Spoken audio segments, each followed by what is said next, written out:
My job is to sell you nightmares you can believe in. For 10 years, I've worked as a digital archivist for the strange and unexplained. The official title is folklore verifier, but that's just a polite term for what I really do. I take anonymous horror stories from the web, polish them until they shine with plausibility, and publish them as verified encounters. My editor, a man named Silas, says we provide a feeling, not a fact. He's right. I've never believed a single story I've ever posted, not one. I've never felt a cold spot in a room. I've never seen a figure in a mirror that wasn't my own. My life has been aggressively, blessedly normal. That's why I was perfect for the role. People send their tales because they crave to be chosen by something extraordinary. My role is to make that craving feel real for the reader. I clean up their grammar, I sharpen their pacing, I turn their chaotic fear into a clean, compelling narrative with an ending that satisfies, even if the truth was just them running away. Then I hit publish, and I watch the metrics climb.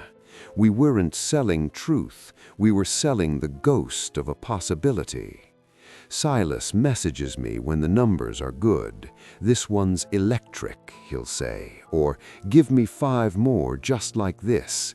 He's never met a person trembling with a story. He only sees the analytics. When I used to question a detail, his answer was always the same.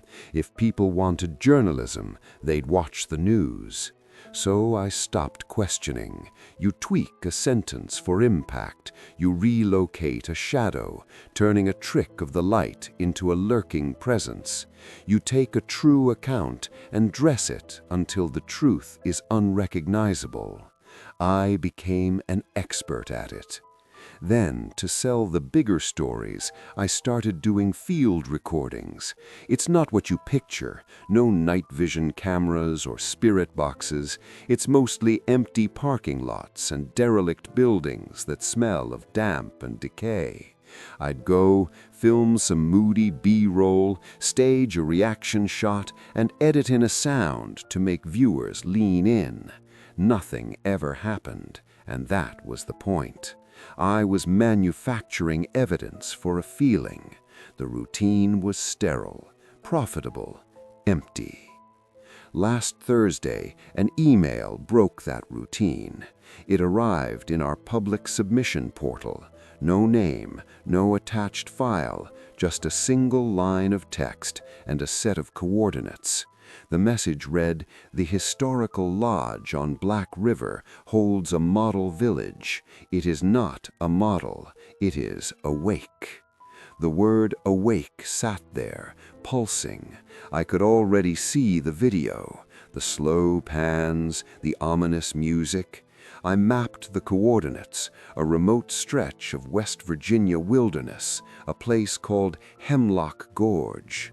Under the location was a final note. "The key is under the stone raven." I didn't hesitate. I forwarded it to Silas. He sent back a thumbs-up emoji. I packed my gear and drove east as a slow gray rain began to fall. The interstate shrank into county roads, then into a single-lane gravel track swallowed by pine trees. Cell service vanished. Hemlock Gorge wasn't a town. It was a forgotten post office and a boarded-up gas station. The lodge sat a mile beyond, a hulking 3-story structure of dark timber and stone, hunched against the weeping sky. The porch light was on. By the front steps, a stone raven statue sat, wings spread. The key was beneath it, cold and wet in my palm. The air inside was still and carried the scent of old paper and beeswax. A grand hallway stretched before me, a staircase climbing into shadow. The floorboards sang a chorus of creaks under my boots. Thunder grumbled in the distance, a perfect audio bed. I began filming, capturing the dusty chandelier, the portraits with faded eyes, the shelves of untouched books. It was all perfect atmosphere. Then I found the door at the end of the second-floor hallway. It was slightly ajar. The sound of rain was louder here. I pushed it open. The room wasn't a room. It was a valley. The floor had been replaced by a vast raised diorama, a miniature world built to a scale that reached my shins. This wasn't a toy. It was an entire silent township nestled inside the lodge. I stepped inside, my camera sweeping across the scene. There was a main street with a functioning miniature post office, its flag still raised, a service station with antique pumps, the price frozen at 19 cents. A cinema marquee advertised a film called Last Train. Every building was immaculate, weathered with artistic precision. Tiny cars lined the cobblestone streets, and at the town's center was a lake, its water real and dark, with paper birds suspended on wires above it, frozen in mid-flight. But it was the diner that stole my breath. The sign read, "The Cozy Nook." Inside, every vinyl booth was occupied. Dolls, dozens of them, posed in the middle of a meal, forks halfway to parted lips, mugs tilted. One doll near the window wore a sheriff's badge. Their faces were all turned, just slightly, toward the diner's entrance, toward me. A chill I didn't have to fake crept up my spine. On the sheriff's table lay a single index card. In neat cursive, it read, "Town Covenant. 1. Show kindness. 2. Lend aid. 3. Speak only truth." I laughed then, a dry, professional sound. This was better than I'd dreamed. The detail was insane. This was going to break the algorithm. I got to work. I set up my tripod. I framed the shot to include the sheriff doll and his card. I hit record, and I became the terrified investigator. "There's something deeply wrong here," I whispered, letting my voice tremble. "This isn't static. It's waiting." I reached in and gently turned the sheriff's head, making him look at the camera. "Did you see that?" I gasped, pulling my hand back. I nudged a doll from its chair, letting it clatter to the platform floor. "They're not supposed to move," I lied to the lens, my eyes wide with performed fear. Thunder punctuated my act perfectly. I filmed until I had all the evidence I needed of a haunting. Then I packed up, left the dolls where they'd fallen, turned off the light, and shut the door. I slept in a downstairs bedroom, smiling at the ceiling, already editing the video in my mind. I awoke to a sound like rustling paper. It stopped the moment I was fully conscious. The storm still raged. My throat was desert dry. My water was in the car. As I walked down the dark hall toward the stairs, a logical thought surfaced. What if the caretaker had returned? What if they'd seen my footage? Then my foot slid on something slick on the stair. I fell hard. My head struck the banister. The world folded into black. I came to on the hallway floor, a dull pain drumming in my skull. The porch light cast long, distorted shadows. I stood, shaky, and looked upstairs. Light bled from under the door to the model town room. I was certain I'd turned it off. I climbed the stairs, each step a protest. I pushed the door open. The town was empty. The streets were bare. The cars were gone. The diner was vacant, tables still set. Every doll had vanished, every single one, except for the sheriff. He remained in his booth, but now he was leaning forward, One stiff plastic finger was pointed down at the table, at the card. The card was the same, but the rules were now underlined in a violent, waxy red. Deep gouges scored the paper beneath the words, "Speak only truth." The sheriff's painted expression had changed. The slight, kind smile was gone. The brows were drawn down into a stern, furious line. His badge was crooked. He looked betrayed. "All right, joke's over," I shouted, my voice cracking. "Silas, you there? This isn't funny." The house gave back only the sound of the storm. Panic, real this time, began to bubble in my chest. I needed to leave, now. I grabbed my bag and rushed for the front door. The handle refused to turn. The windows, I then saw, had interior iron latches, bolted shut. I'd missed them completely. The basement, there might be an exterior door. I stumbled to the cellar entrance, yanked it open, and descended into the earthy cold. At the far wall was a heavy door, a storm cellar exit. I ran to it, grabbed the rusted handle, and pulled. It was sealed shut, immovable. I turned, and she was there. A doll in a tattered yellow sundress, her yarn hair a wild red nest. She was at my ankle before I could process it.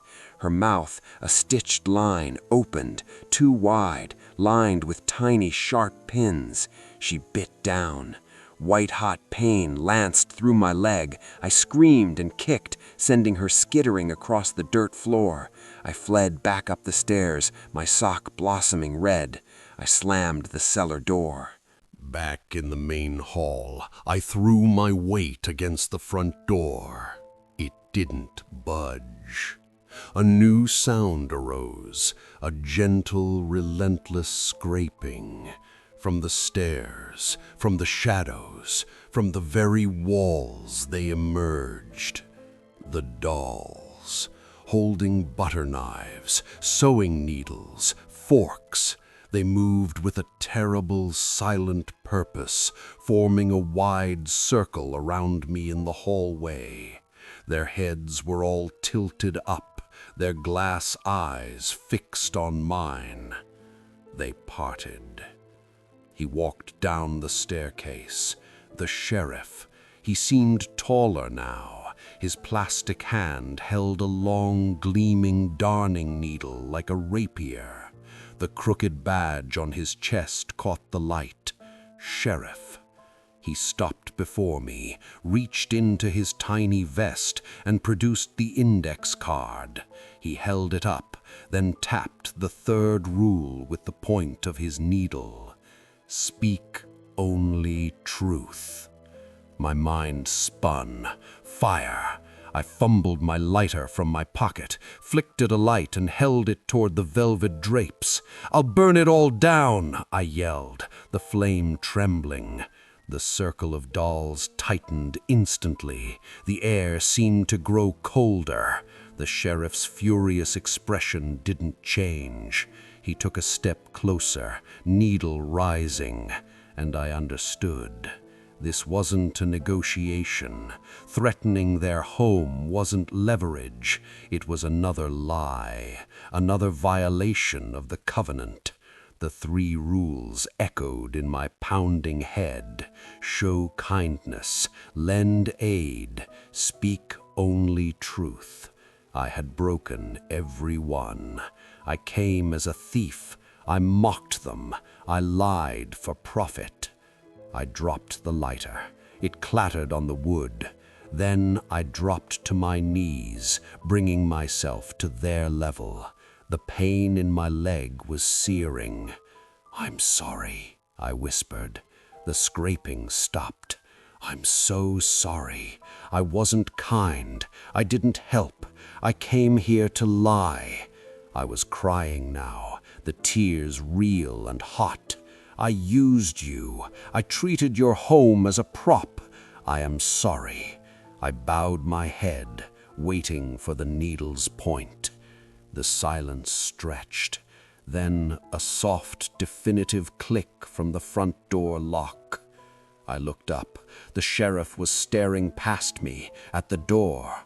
The circle of dolls had opened a path. I didn't waste a second.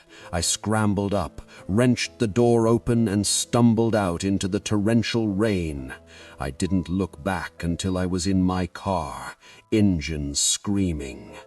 In the rearview mirror, I saw them, crowded in the lit windows of the lodge, dozens of small, still faces. The sheriff stood in the open doorway, needle at his side, watching me go. Then the door closed and the light went out. The video I posted when I got home was the last one I ever made for Silas. For the first time, I wrote exactly what happened. No enhancements, no staged scares.